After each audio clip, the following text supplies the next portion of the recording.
जी शिरमेदारी please.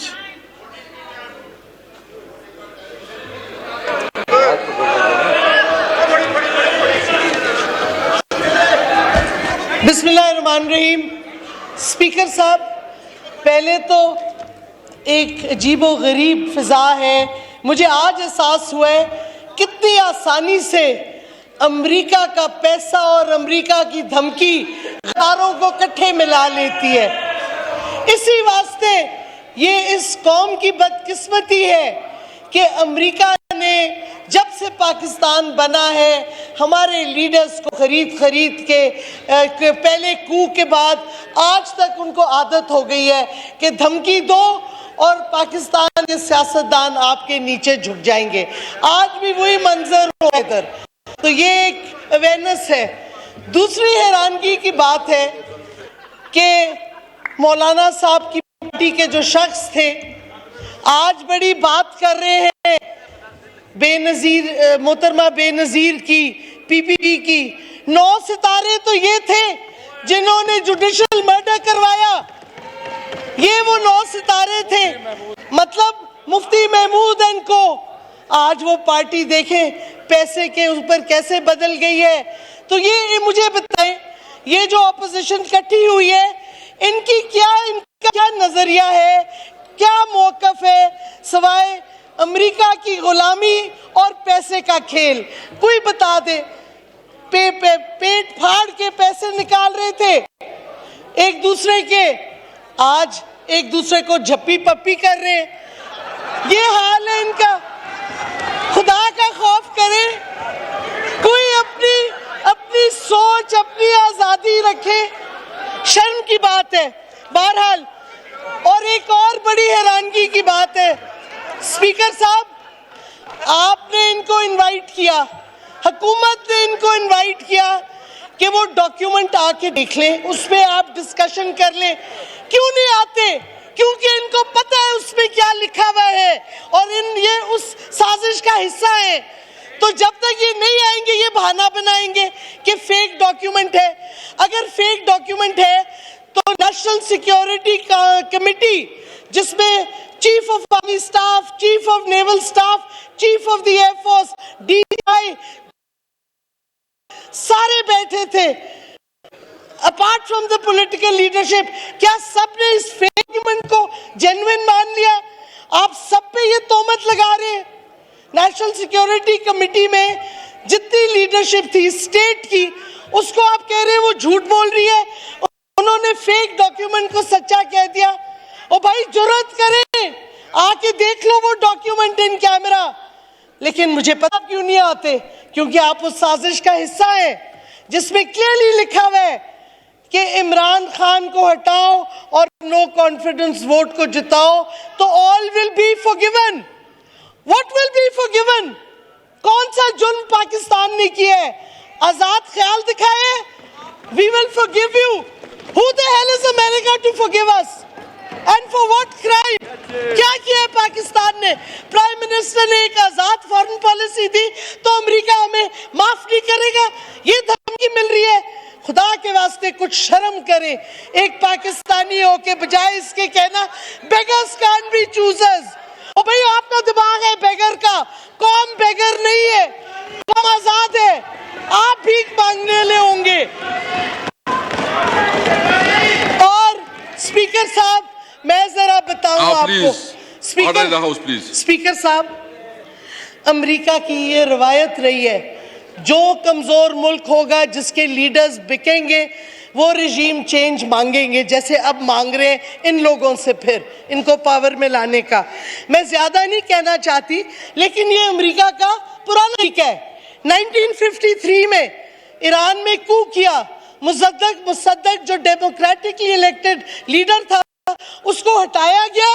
ये बरतानिया और अमेरिका की साजिश थी और शाह ईरान को वापस आके तख्त पे बिठाया। सुएज कनाल में डिबैकल हो गया, कोशिश की नासिर को हटाने की, वेस्टर्न कंट्रीज ने नहीं हटा। फिर इजराइल ने लेबनान पे हमला किया, फिर अमेरिका और यूरोप ने जो हशर किया है नेशनलिस्ट मुस्लिम ममालिक का, इराक ले लें, लिबिया ले लें, क्या कहते हैं सीरिया ले लें, हशर देखें क्या किया है। ये कोई नई चीज़ नहीं है।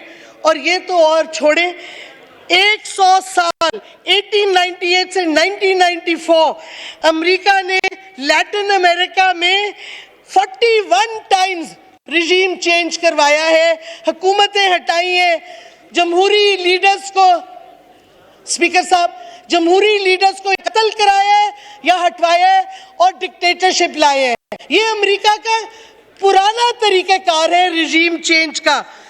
अभी पिछले दिनों में बाइडेन ने तुर्की को धमकी दी। बाइडेन ने जाके एक तीसरे मुल्क में, पोलैंड में कहा कि पुतिन को हटाओ, रूस में रिजीम चेंज लाओ। ये अमेरिका का तरीका है। तो जो धमकी हमें भी दी गई है ये इस मैसेज का है, ये कोई नई चीज नहीं है। और फिर अमेरिका कहते हैं हमने ऐसी कोई धमकी नहीं। मेरी बात सुने, एक मुल्क जो यूनाइटेड नेशन में जाके झूठ बोलता है पूरी दुनिया से Iraq weapons of mass destruction पे कि इराक के पास वो हथियार हैं जो निकले नहीं, और फिर बाद में तस्लीम किया गया कि अमेरिका ने झूठ बोला है, ऐसे मुल्क का कहना कि हमने नहीं कुछ किया, कौन मानने के लिए तैयार है? पाकिस्तानी कौम नहीं मान सकती। रिजीम चेंज अमेरिका की फॉरेन पॉलिसी का हिस्सा है और हमारे रूलर्स उनके साथ मुलव्वस होते रहे हैं। अब मैं उसी पे आती हूँ। एक हमारे लीडर ने अभी रिसेंटली एक कॉन्फ्रेंस में कहा, हमारे बड़े, and I quote, deep seated relations with the US. तो मैं आपको, कौम को और आपको, असेंबली को बताना चाहती हूँ, क्या ये डीप सीटेड रिलेशंस हमारे थे अमेरिका के साथ? पहली चीज थी, अमेरिका ने, हमारे लीडर्स घसीटे गए सेंटो और सीटों में, मिलिट्री पैक्स अमेरिका के। जब अमेरिका ने आपको वाज़ेह तौर पे स्टेटमेंट दी कि हम आपकी इमदाद नहीं करेंगे अगर आपके जंग हुई हिंदुस्तान से, उसके बावजूद हमें फंसा लिया अमेरिकनों ने। हमारे लीडर्स डॉलर्स के पीछे झुक गए अमेरिका के साथ। हुआ 1960 में अमेरिका का स्पाई प्लेन U2 उड़ा था। बड़ा बेर बेस, आप जानते होंगे बड़ा बेर को, खैबर पख्तूनख्वा का हिस्सा है। आपने अमेरिका को ये बेस दी, उधर से उनका स्पाई प्लेन उड़ा, सोवियत यूनियन ने गिराया, गैरी पावर्स को अरेस्ट किया और पाकिस्तान को सोवियत यूनियन ने धमकी दी कि हम आप पे अटैक करेंगे। तो स्पीकर साहब, शुरू दिन से आपकी जो अमेरिका के साथ रिलेशनशिप थी वो यकतरफा थी। आप झुकते जाते थे, वो आप पे दबाव डालते जाते थे और ऊपर की लीडरशिप को पैसे बांटते जाते थे। ये आपकी deep seated relations with the US है। फिर आप देखें क्या किया। और अगर मैं आपको सबको सजेस्ट करती हूँ, आप जुल्फ़िकार अली भुट्टो की किताब पढ़ें, द मिथ ऑफ इंडिपेंडेंस। उसने कहा, पूरी हिस्ट्री दी हुई है पाकिस्तान की गुलामी अमेरिका के सामने, आप वो ज़रूर पढ़ें। उसमें अब आप देखें 1965 का पाकिस्तान इंडिया की वॉर, हम अमेरिका के हिमायती सेंटो सीटों में, हमें अमेरिका ने हथियार बेचे। 65 की जंग में हमारे स्पेयर पार्ट्स रोक दिए ताकि हम इंडिया के साथ जंग ना लड़ सकें ज़्यादा देर। ये आपकी दोस्ती, डीप सीटेड रिलेशनशिप जो हमें बताई जाती है वो है। फिर हमने चाइना की रिलेशनशिप डेवलप की अमेरिका और चाइना के दरमियान निक्सन के ज़माने में। उधर से आपको क्या मिला? कख नहीं मिला। 1974 में जब हिंदुस्तान ने पहला न्यूक्लियर टेस्ट किया, गुस्सा हिंदुस्तान पे नहीं हम पे उतारा गया। सैंक्शंस अमेरिका ने उस वक्त हमें लगाए, बॉम्ब किसी और ने फाड़ा, मसारा हम पे गिरा। जो गुस्सा था अमेरिका का, ये सोचने वाली बात है। और अभी तक हम उनके हिमायती थे। ये हाल है एलाइज के साथ, डीप सीटेड यूएस रिलेशनशिप जो हमें कहा जा रहा है आजकल, ये हाल है उसका। फिर आप देखें 70s में क्या हुआ, suspension, sanctions, Glenn Symington Glenn amendment आई 1976 में, जिसमें उन्होंने कहा कि अगर पाकिस्तान न्यूक्लियर बम बना रहा है हम सैंक्शंस लाएंगे, और उन्हें लगा दिए। फिर क्या हुआ, जब सोवियट्स को हटाना था, अमेरिका ने कुछ दोस्ती कर ली, कुछ पैसे आपको दे दिए, आपने अपना पूरा मुल्क तबाह कर दिया मुजाहिदीन की और अमेरिका की जंग लड़के अफगानिस्तान में। ड्रग कल्चर, कलिश्निकोव कल्चर और मिलियंस ऑफ रेफ्यूजीज आए आपके मुल्क में। उधर तो जिनीवा अकॉर्ड हो गया, आपको भूल गए, आपके रेफ्यूजीज को भूल गए, अमेरिका छोड़ के चला गया। ये आपकी डीप सीटेड रिलेशनशिप है अमेरिका के साथ। सोचने वाली बात है। मैं तो सवाल उठाती हूँ, ये किस तरह से आपके कई लीडर्स कह रहे हैं we have a deep seated relationship with the US. किधर है ये डीप?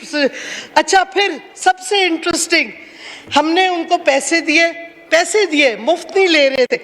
F-16 जहाज उन्होंने इनकार कर दिया, पैसे भी हमारे रख दिए।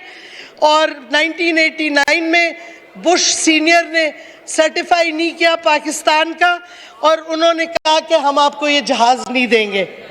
$324.6 मिलियन हमने उन्हें दिए थे।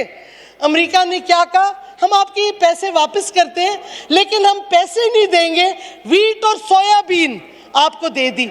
$324.6 मिलियन की वीट और सोयाबीन आपको दे दी, ना जहाज मिले ना आपके पैसे वापस मिले।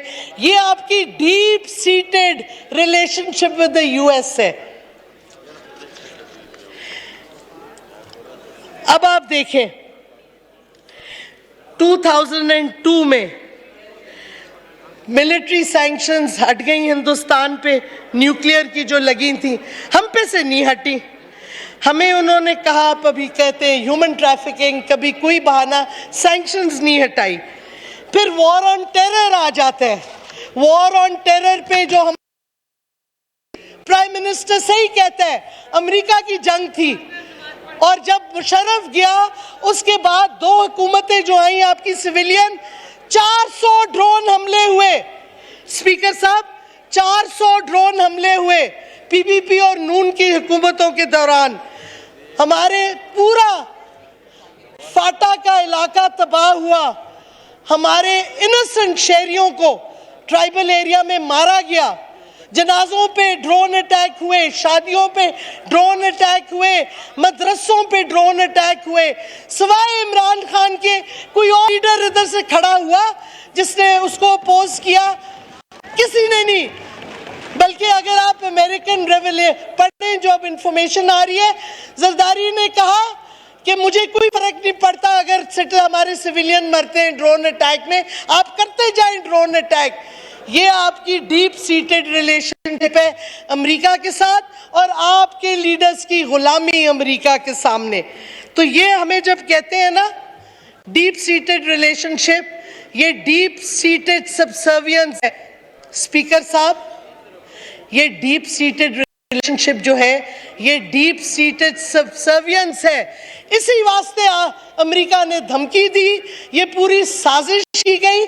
जो ये वोट ऑफ नो कॉन्फिडेंस का मोशन आया, टाइमिंग आपने असद उमर ने बताई है किस तरीके से। 7 तारीख को एक आता है उधर से मीटिंग की डॉक्यूमेंट और 8 तारीख को वो मोशन दाखिल करते हैं। ये लिंक हट नहीं सकता। ये वाज़े तौर पे अमेरिका और इन लोगों की साजिश है। और क्योंकि इसी वास्ते फिर शहबाज शरीफ खड़े होके कहते हैं बेगर्स कांट बी चूजर्स। ओ भाई, यू मे बी अ बेगर, कौम नहीं है बेगर। आप जाके अमेरिका से बेगिंग करें, घुटने टेके अमेरिका के सामने, ये कौम नहीं मंजूर करेगी उसे।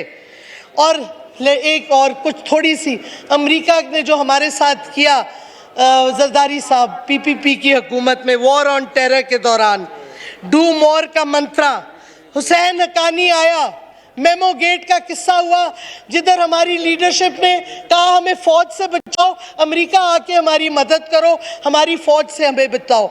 ये ज़हनियत है इन लोगों की, ये ज़हनियत है कि अपनी फौज के खिलाफ अमेरिका से मदद मांग रहे हैं।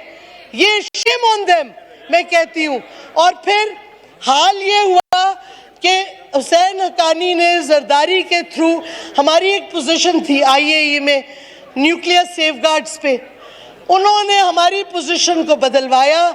एक खत पहले गया जिसमें हमारी पोजीशन थी, 4 दिन के बाद वो खत बदलवाया गया और IAEA को कहा गया कि पाकिस्तान को कोई एतराज़ नहीं, जो मर्जी एग्रीमेंट आप हिंदुस्तान से कर लें।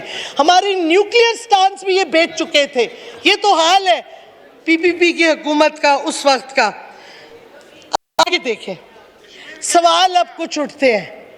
कश्मीर को तो इन्होंने भूल दिया था, कश्मीर पे तो बात ही नहीं की। दोनों, ना PPP की हुकूमत ने ना नवाज की हुकूमत ने। वो तो अभी मैं आ रही हूँ उस पे, नवाज शरीफ के ताल्लुकात थे हिंदुस्तान के साथ।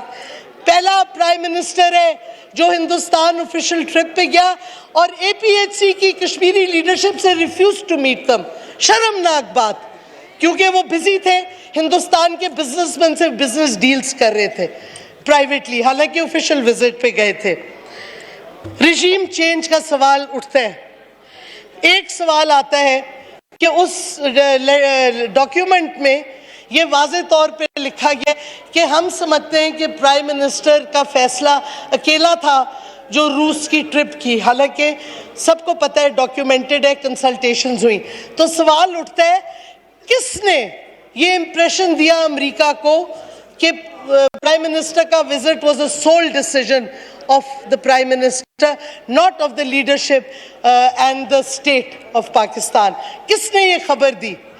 मुझे तो एग्जैक्टली नहीं पता। मुझे ये पता है नवाज शरीफ हुसैन हक्कानी के बहुत से ताल्लुकात हुए, American charge D affairs different शहरों में जो हैं वो हमारी ऑपोजिशन लीडरशिप से बहुत दफ़ा मिले, हमारे डिसिडेंट से भी मिले। क्यों मिल रहे हैं डिसिडेंट्स? जब ये नो कॉन्फिडेंस का क्वेश्चन आ रहा है, सवाल उठता है क्या वजह थी। दूसरा सवाल जो उठता है, और ये बहुत इंपॉर्टेंट है, कि उसमें लिखा इंप्रेशन ये है, एग्जैक्ट वर्ड्स में कोट नहीं कर सकती, कि हम अगर ये वोट ऑफ कॉन्फिडेंस सक्सेसफुल होता है हम पाकिस्तान को फॉरगिव करेंगे।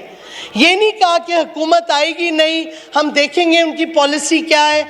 उन्होंने कहा बस इमरान खान को हटा दो, जो भी आएगा वोट ऑफ नो कॉन्फिडेंस में, और उनको पता था कौन आएगा, हमारे यही बेगर्स कांट बी चूजर्स जो इधर बैठे हुए हैं। तो उन्होंने कहा हम आपको फॉरगिव कर देंगे। तो मेरा सवाल है, क्या क्या कमिटमेंट्स वो जो उधर बैठा हुआ है, प्लेटलेट जिसके अब ठीक हो गए, या जो इधर बैठे, क्या क्या अश्योरेंसेस इन्होंने दी अमेरिका को, कि अमेरिका ने कह दिया कि वोट ऑफ नो कॉन्फिडेंस हो जाए तो हम सब माफ कर देंगे। अव्वल तो माफी क्या, तो मैं पहले बोल चुकी हूँ क्या किस चीज की माफी, लेकिन ये अश्योरेंस क्या क्या बेच के आए हैं मुल्क का, जो कि उन्होंने कहा बस सक्सीड हो जाए हम आपको माफ कर देंगे। सो इस वास्ते प्लीज ये सवाल बहुत इंपॉर्टेंट है। ये वोट ऑफ नो कॉन्फिडेंस ऐसे ही नहीं आया, और मुझे बड़ा अफसोस से कहना पड़ता है सुप्रीम कोर्ट को चाहिए था कि वो वजह देखते कि क्यों डिप्टी स्पीकर की रूलिंग आई जो आई, क्यों आई, इसने एग्जामिन क्यों नहीं किया सुप्रीम कोर्ट में। और मैं जो असद उमर साहब ने कहा, मैं एक स्टेप आगे जाऊंगी, जो सुप्रीम कोर्ट का फैसला है वो जुडिशल कू है, उन्होंने पार्लियामेंट को जीरो कर दिया है, इधर तक बताया है कि आप किस वक्त पे मीटिंग करेंगे, ये उनका है ही नहीं, this is not part of their purview. ये जुडिशल कू जो बना सब लफ्ज नहीं है, नहीं बिल्कुल सही है, इट्स अ कू। उन्होंने पार्लियामान की अथॉरिटी खत्म कर दी, पार्लियामान की सुप्रीमेसी खत्म कर दी। और आपको पता है पार्लियामान में हमारा हक है, हम जो बोलते हैं हमारा हक है, और हम बोल सकते हैं, हर चीज पे बात कर सकते हैं स्पीकर साहब। तो अब मैं आती हूं उस पॉइंट पे, इलेक्शन कमीशन, वाह जी वाह, इलेक्शन कमीशन को क्यों बुलाया गया सुप्रीम कोर्ट ने? केस में तो उनका कोई नाम नहीं था, होल्डिंग ऑफ इलेक्शंस का इशू तो नहीं था, बुलाया गया। अब देखें ना, कनेक्ट द डॉट्स, साजिशें ऐसी नहीं होती, हर कनेक्शन ऑफ डॉट्स होती है। उधर इलेक्शन कमीशन कहता है हमें तो 7 महीने चाहिए। ओ भाई, आपकी कॉन्स्टिट्यूशन ड्यूटी है कि 3 महीने में इलेक्शन करो, आप कैसे 7 महीने ले सकते हो? अगर आप काम नहीं कर सकते इस्तीफा दे chief election commissioner. Chief election commissioner का काम है इलेक्शन कराए 3 महीने में। उसको किसने ये इजाजत दी? किस रूल के तहत उसने ये सुप्रीम कोर्ट स्टेटमेंट दी कि हमें 7 महीने चाहिए? ये साजिश का हिस्सा नहीं स्पीकर साहब लग रहा? मुझे तो लग रहा है ये वही साजिश है। हमने इलेक्शन नहीं कराने, ऑपोजिशन ने नहीं कराने, क्योंकि इन्होंने सारे जो हमने इलेक्टोरल रिफॉर्म्स किए वो हटाना चाहते हैं। साफ और शफाफ इलेक्शन जो ईवीएम से होंगे वो नहीं कराना चाहते। कैसे करेंगे जेरीमैंडरिंग और वोट थैलियां कैसे गायब होंगी, वोट्स कैसे गायब होंगे अगर ईवीएम इस्तेमाल हो गई। ओवरसीज पाकिस्तानीज का इनको पता है सपोर्ट किधर है, वो उनका वोट खत्म करना चाहते हैं। नैब करीब आती जा रही है, मसूद चपड़ासी के पैसों के बारे में केस आने वाला है, ये नैब को खत्म करना चाहते हैं, अपनी लूटी हुई दौलत को बचाना चाहते हैं, जो कि अब टाइम आ गया है। तो मैं कौम से दो सवाल करती हूँ फिर खत्म करूंगी। पहला ये, मैं नहीं कह रही कौन गद्दार है, कौन फैसला करे। कौन सा सदर था जिसने मुंबई के बाद इंडिया को कहा कि मैं आईएसआई चीफ को हिंदुस्तान भेजने के लिए तैयार हूं? क्या ये गद्दारी नहीं है? किसने ये कहा था? किसने अपनी हुकूमत के दौरान खुलेआम छुट्टी सीआईए और ब्लैक वाटर डायनाकोर को वीजे दिए? फॉरेन ऑफिस पिटता रह गया कि वीजास को करेक्टली देखो, उनकी से वीजा छुट्टी करो। जरदारी ने मिलके पूरा मुल्क सीआईए और ब्लैक वाटर को बेच दिया। कौन, ये गद्दारी नहीं है? थैंक यू जी, थैंक यू।